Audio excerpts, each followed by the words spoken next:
Well, hello, and a very warm welcome back to The Life's Good. It's been a few months since I last posted a video, and I do believe the last video I put on was somewhat reflective and full of disappointment over the way things were going with regard to my channel.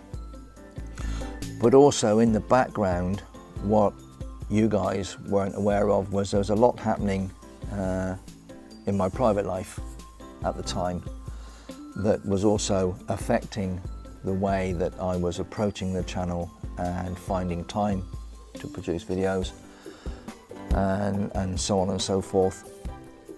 So without having to explain too much, I've moved. I'm no longer in the northeast of England. I'm actually in the village of Road near Northampton, in Northamptonshire, and sort of starting a new chapter really, and wanting to return to my video making. And it's all very new and very different, but I needed to catch up with all of you, and particularly a few of my regular subscribers who have kept in touch with me throughout the recent changes in my life and have supported me and encouraged me and made wonderful comments on my channel and have kept me going.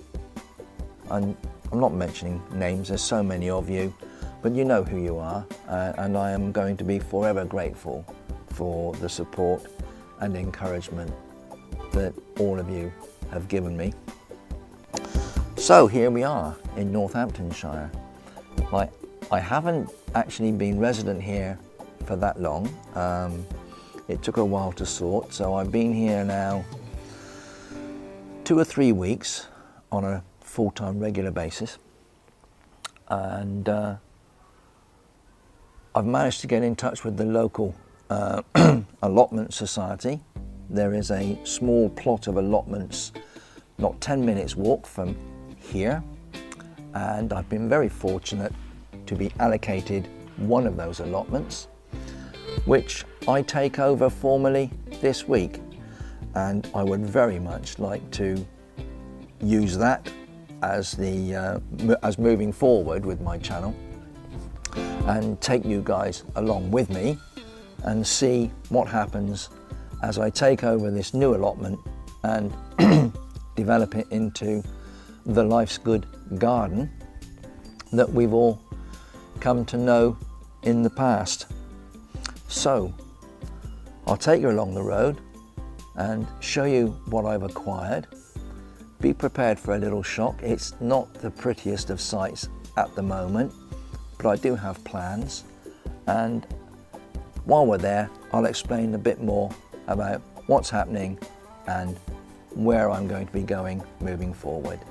So hold tight, we'll whiz up the road and take a look at this new plot of mine. Well, here we are. This is plot 24. It's a reasonable sized plot.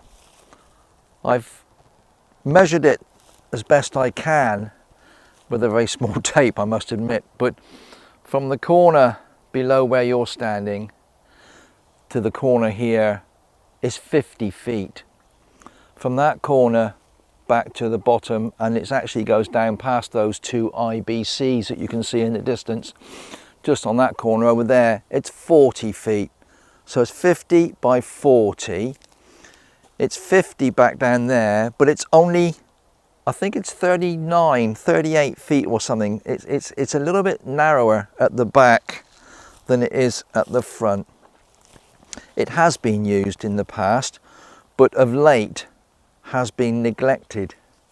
There's all sorts of bits and pieces left on here. I have seen it, but it was covered in sort of suppressing membranes and bits of material and bits of wood and all sorts. That's all been removed now, and what's left on here is for me to take on board and use. There's some interesting features. There is a pathway that runs into the centre just in front of these poles. There's another pathway that runs from the far end and comes down to the centre. So it does look like the plot has been split into 4 at some point. Pathways all around apart from the back. I might need to leave a little bit of an edge there, otherwise I think I'm going to be growing up against the fence, and I'd rather not do that. I like to be able to walk around the back of the plot occasionally, so I will create a sort of a path of some sort there. There's lots of poles, bits of fence posts, bits of timber, the odd brick, piece of paving slab lying around. But it's the other corner that's quite interesting. The other side of these, now these are raspberry, but there's more raspberry further over. There's a whole hedge of raspberry in there that have not been sort of thinned out and tended to correctly. I will be explaining about that further through the season, and as I make my videos we'll see how I recover those. There's some blackcurrant and some gooseberry bushes sitting in there. There's a few flowers popping up, a few docks, no thistle, but there is a couple of problems on here that I've noticed, and I'll lift you off the tripod and take you in a bit closer and show you some of the things that I've spotted that I'm going to have to deal with. Well, if you look at this little corner here, you may or you may not notice there's something here that I really wouldn't want to keep here, and it's this little beastie here. This is horsetail, sometimes called mare's tail.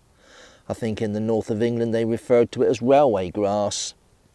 But this is a prehistoric invader of ground. It's quite a prolific spreader. It will take over. It grows from a sort of a rhizome in the ground, but its roots can go down several meters into the ground. Once it establishes, it can be a bit of a bugger to remove. So there's going to be some hard work involved, I think, in clearing this or eradicating this completely from my plot. In the interim, I can remove it as best I can.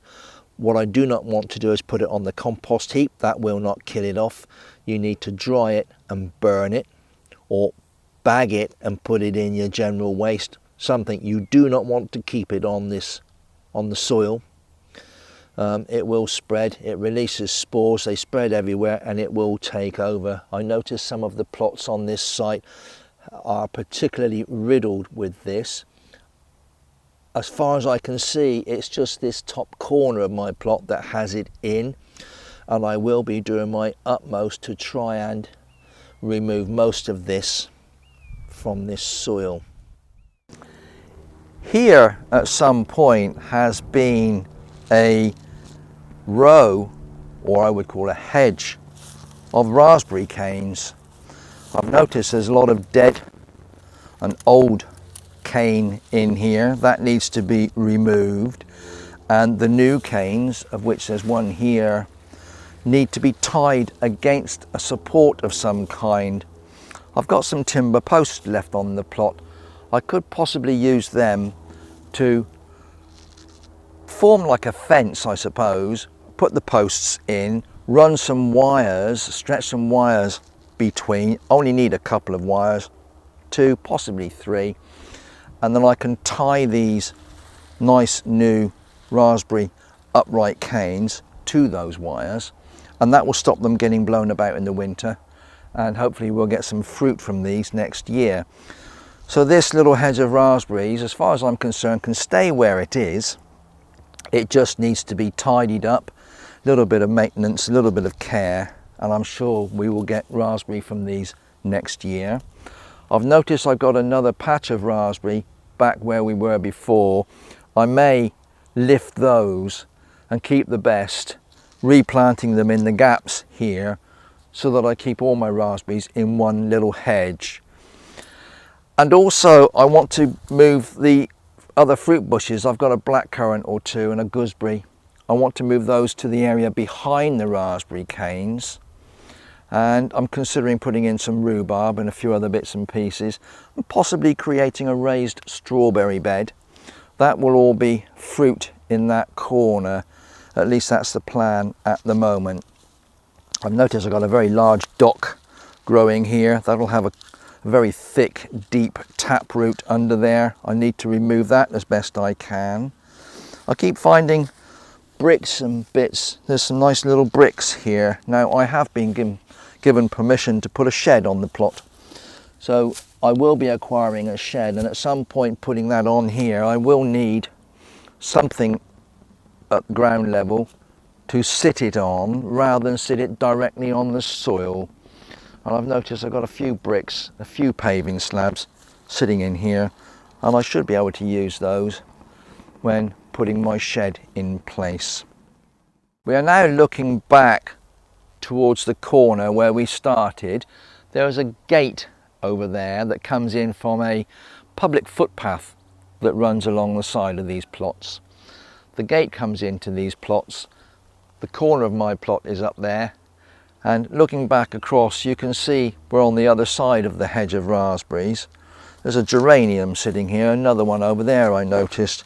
There's all sorts of materials in here. There's bits of carpet, plastic, there's bits of wood, all manner of things. I have no idea what that is. The remains of a pot of some kind that's completely rotted. So there'll be a lot of clearing away of rubbish at some point. I'm trying to work out how best to lay this plot out. I've been sketching on paper, and I think what I'd like to do is to position my shed and my compost frames on this bottom edge. Now you'll note that the sun at the moment, what time is it now? It's about 20 past 11, and the sun is almost directly above me here. It actually rises over that side somewhere, so that's east. Back behind you is west. Looking forward from me is north, and south is down yonder. So this plot is going to get sun all day long, which is excellent. There are no overhanging trees. There's nothing else here that's going to extract all the goodness from the soil, only what's growing on here already. So I'm thinking if I put the shed fairly central on this lower edge with the doorway facing up, I can have the central path coming down to the front door of the shed, and to one side of the shed I'm going to put my compost frames. Now as I do all these tasks and I install everything I need and I clear the ground and start putting things in, I will show you what I'm doing, and you can follow my progress on this plot, this allotment number 24, and see how we go. It's going to be a lot of hard work. There's an awful lot of grass that's been here that somebody's cut down and left to dry. I think what I will be doing first is I will erect a compost frame or two, and as I start clearing these areas I will be putting everything into my compost frame and starting the process of creating my own compost that I can put back onto the soil to improve it. And what we won't be doing is putting that mare's tail, horsetail, weed, grass in there, because that will not rot down, it will not go away. You take it out of your compost, you spread your compost on the ground, and straight away the horsetail comes back. So that's not a good scenario at all. Well, here we are. This is plot 24. I've got an awful lot of work to do. I'm looking forward to sharing it all with all of you, and please, if you haven't already, subscribe to my channel. There's a little button in that bottom corner. You can hit that, or the usual YouTube buttons. And we have a light aircraft flying over. There is a small airfield nearby, and we have all sorts flying over. And in fact, the other day when I was here, we had a Spitfire, and I believe an American Mustang flew over. Quite fascinating to see, lovely old aircraft. So we'll be seeing a few of those, I no doubt, as we're out here working. So as I was saying, please subscribe to the channel. Please follow my exploits as I commence this new chapter in the Life's Good. And I'm thinking that we've already had the Life's Good in the garden. I might separate this from that playlist and make a new playlist starting straight away as the Life's Good on the plot, or the Life's Good on the allotment, or the Life's Good on plot 24, something of that nature. I'll think of something and see how I go about presenting that on my channel. But please do subscribe, please do comment, give us a thumbs up, ring the bell, all those things. And I'd love for you to join me and follow my progress as I tackle this monstrous mess. Well, I'll see you next time, everybody. Thanks for watching the video. Look after yourselves, you stay safe, you be happy. Come back and see us soon. Bye bye for now.